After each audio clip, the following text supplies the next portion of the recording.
സംയോഗ ലൈഫിലേക്ക് സ്വാഗതം. ഇന്ന് നമ്മൾ ബയോവാസ്തുവിനെ കുറിച്ചാണ് പ്രധാനമായിട്ട് നമ്മൾ സംസാരിക്കാനായിട്ട് ശ്രമിക്കുന്നത്.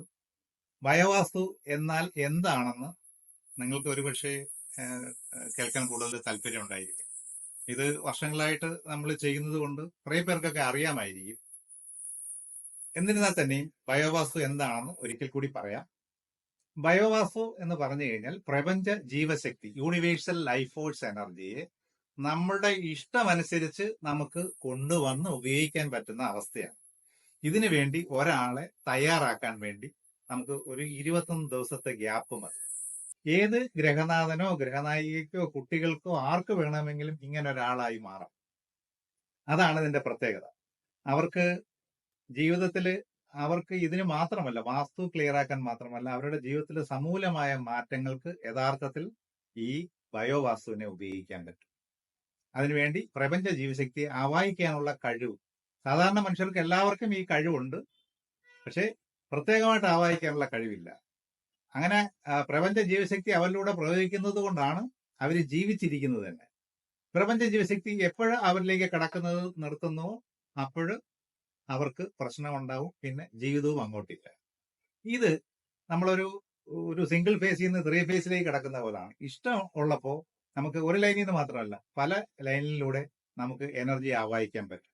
നമ്മളുടെ ചക്രാസിലൂടെ ഈ പ്രപഞ്ച ജീവശക്തിയെ ആവാഹിച്ചു കൊണ്ടുവന്ന് എങ്ങോട്ടാണ് കൊടുക്കേണ്ട അങ്ങോട്ടേക്ക് കൊടുക്കുന്ന ഒരു പ്രക്രിയയാണ് ഈ ബയോവാസ്തുവിൽ ഉപയോഗിക്കുന്നത്.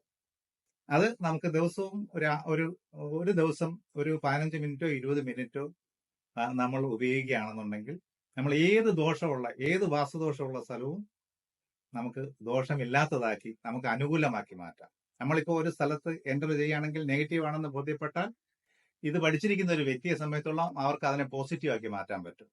അവർക്ക് എവിടെയും എൻ്റർ ചെയ്യാം. അവർക്ക് ഇന്റർവ്യൂ ആയാലും കോൺഫറൻസ് ആയാലും അവർക്ക് പ്രൊഫഷൻ ആയാലും ഇനി എന്തിനും ഈ പ്രപഞ്ച ജീവശക്തിയെ കൂട്ടിന് പിടിച്ചിട്ട് അവർക്ക് തീർച്ചയായിട്ടും അവരുടെ ലൈഫിൽ മുന്നേറ്റങ്ങൾ ഉണ്ടാക്കാനായിട്ട് ഉറപ്പായിട്ടും കഴിയുന്ന ഒരു സംവിധാനമാണ് ബയോവാസ്തുവിൽ ഉപയോഗിക്കുന്നത്.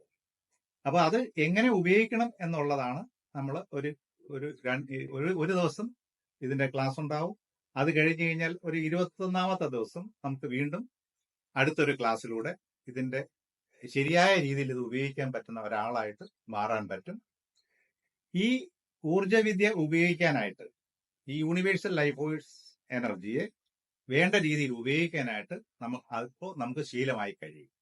ഇതിനെയാണ് നമ്മൾ ബയോവാസ്തു ഉപയോഗിക്കാൻ വേണ്ടി പ്രധാനമായിട്ടും നമ്മൾ കാണുന്നത്. ഏത് വാസ്തുദോഷമുള്ള സ്ഥലവും ഇനി ഈ ലോകത്തിന്റെ ഏത് ഭാഗത്തായാലും ശരി തന്നെ അവർക്ക് അനുകൂലമാക്കി മാറ്റാൻ കഴിയുന്ന ഒരു അസാധാരണ വ്യക്തിയെ രൂപപ്പെടുത്തുന്ന ഒരു കാര്യമാണ് ബയോവാസ്തു പ്രയോഗത്തിലേക്ക് നമ്മൾ കൊണ്ടുവരുന്നത്. ആർക്കും ആവാം, ഒരു കുട്ടിക്ക് പോലും അങ്ങനെ ആകാൻ പറ്റും.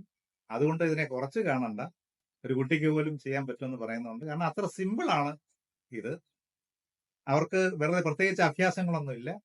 ഇത് ഉപയോഗിച്ചാൽ മാത്രം മതി. ഉപയോഗിച്ചു കഴിഞ്ഞാൽ റിസൾട്ട് ഉണ്ടാവും. ഒരു ദിവസം ഉപയോഗിക്കുമ്പോൾ 24 മണിക്കൂർ ഉറപ്പായിട്ടും ഇതിന്റെ റിസൾട്ട് ഉണ്ടാവും. അടുത്ത ദിവസവും നമ്മളൊരു പ്രാർത്ഥന പോലെ ഇത് ചെയ്തു കഴിഞ്ഞാൽ എല്ലാ ദിവസവും അത് അവർക്ക് ഇപ്പൊ ഇവിടെ ഉള്ള ഒരു വാസ്തുവിൽ അവർക്ക് എത്ര ദൂരെ ഇരുന്ന് വേണമെങ്കിലും അവരുദ്ദേശിക്കുന്ന സ്ഥലത്ത് ഈ വാസ്തു കൊണ്ടുവരാൻ പറ്റും. ഒരു വാസ്തുവിനെ അനുകൂലമാക്കാൻ പറ്റും. അപ്പൊ അതാണ് ഇതിനകത്ത് പ്രധാനമായിട്ടുള്ള ഒരു സാധ്യത. ഇപ്പോ ആ വീട്ടുടമസ്ഥൻ വേറെ എവിടെയെങ്കിലും ആയിരിക്കും, അല്ലെങ്കിൽ വിദേശത്തായിരുന്നാൽ തന്നെ അവിടെ ഇരുന്നു കൊണ്ട് ഈ വാസ്തുദോഷമുള്ള സ്ഥലം വാസ്തു യോഗ്യമാക്കി മാറ്റാനായിട്ട്, വാസ്തു ബലമുള്ള ഒരു വസ്തുവായിട്ട് മാറ്റാൻ വേണ്ടി, വാസ്തു ബലമുള്ള ഒരു വീടായിട്ട് മാറ്റാൻ വേണ്ടി അവർക്ക് എത്ര ദൂരെ ഇരുന്നാലും കഴിയുമെന്നുള്ളതാണ് ഇതിന്റെ അനന്തമായ സാധ്യത. ഈ സാധ്യത എല്ലാവരും ഉപയോഗപ്പെടുകയാണെങ്കിൽ അവർക്ക് അവരുടെ വീട്ടിലെ അല്ലെങ്കിൽ അവരുടെ പുരയിടത്തിലെ വാസ്തു മാത്രമല്ല, അവർക്ക് ഒരുപാട് കാര്യങ്ങൾ ചെയ്യാൻ പറ്റും. അവനെക്കുറിച്ച് കൂടുതലായിട്ട് നമുക്ക് ഇനിയുള്ള ക്ലാസ്സുകളിൽ നമുക്ക് വിശദമായിട്ട് പറയാം. അപ്പോൾ ഇതിനെക്കുറിച്ച് എന്തെങ്കിലും സംശയങ്ങൾ ഉണ്ടെങ്കിൽ കമന്റ് ബോക്സിൽ ഇടുക. അതിന്റെ വിശദീകരണം തരുന്നതായിരിക്കും. അല്ലെങ്കിൽ കൂടുതൽ വിശദീകരിച്ചുകൊണ്ട് അടുത്ത ഒരു വീഡിയോ ഉണ്ടാവും. എല്ലാവർക്കും നന്ദി, നമസ്കാരം.